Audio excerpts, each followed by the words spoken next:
side of Gautam Brahman, who was confident in his incomplete knowledge despite his wisdom. The heavenly king Indra guided him to learn the ultimate truth under the preachings of Mahavir Bhagwan.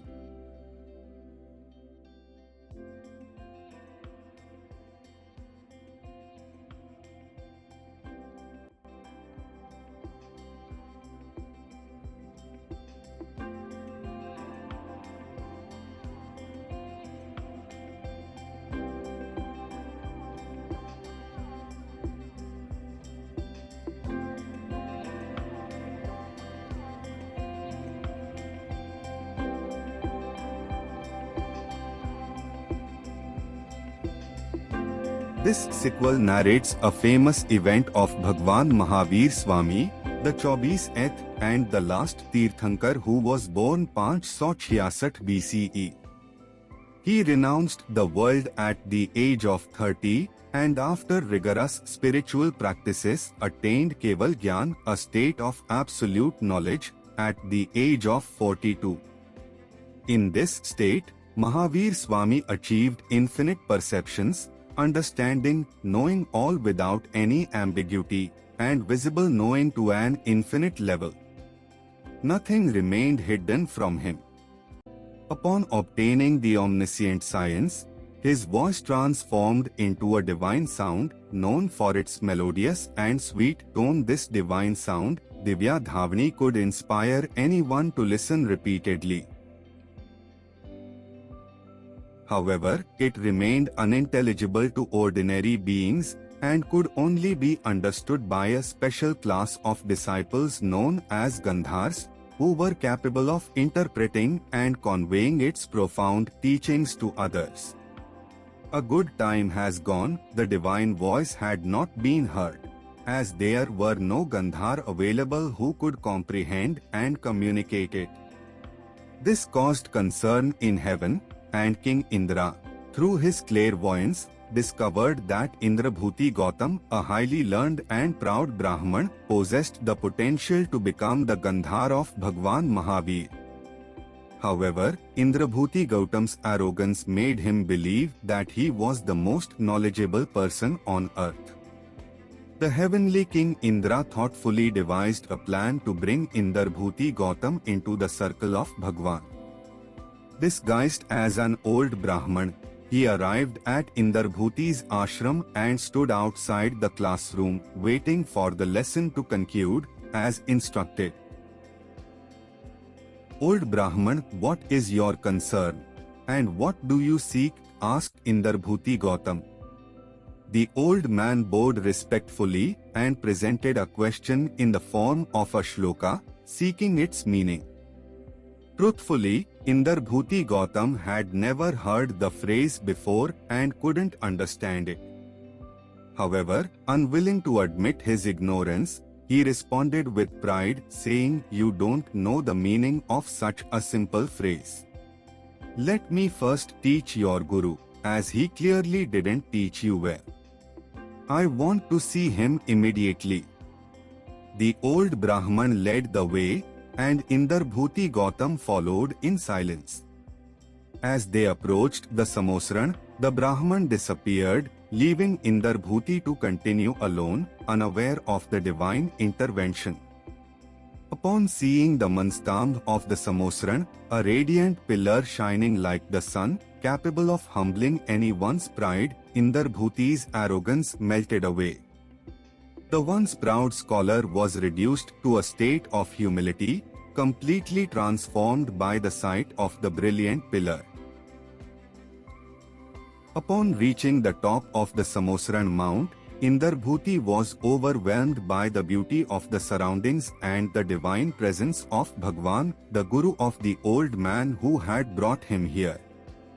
He felt as though he had lost his mental balance and stood frozen in awe.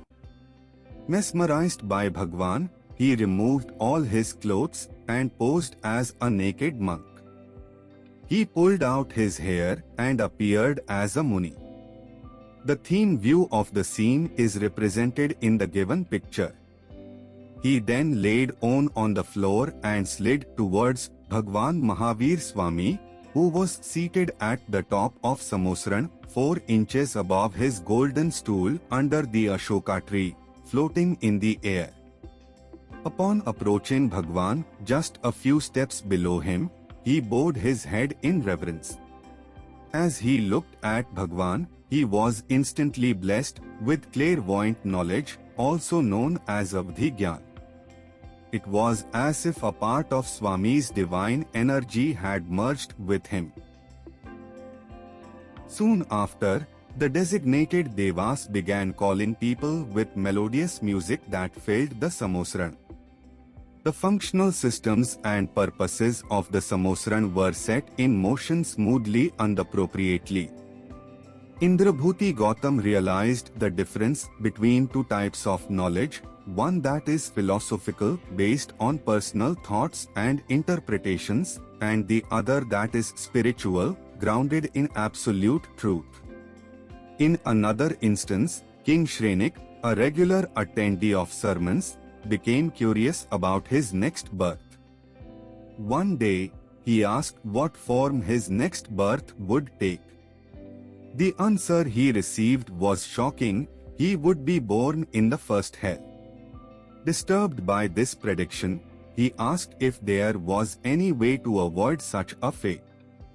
The reply was that it would be very difficult to change this outcome since he would have to experience it. However, the king pleaded, "Please tell me if there is any way, I will do my best to follow it." It was then explained to him, "There is a Chandal, a person of the lowest caste, in your kingdom who kills 100 buffaloes a day. If he refrains from killing for just one day, you will avoid this punishment." The king was relieved to hear that the remedy was so simple and believed it would not be difficult to achieve. However, despite the king's request, the Chandal was unwilling to stop the killings.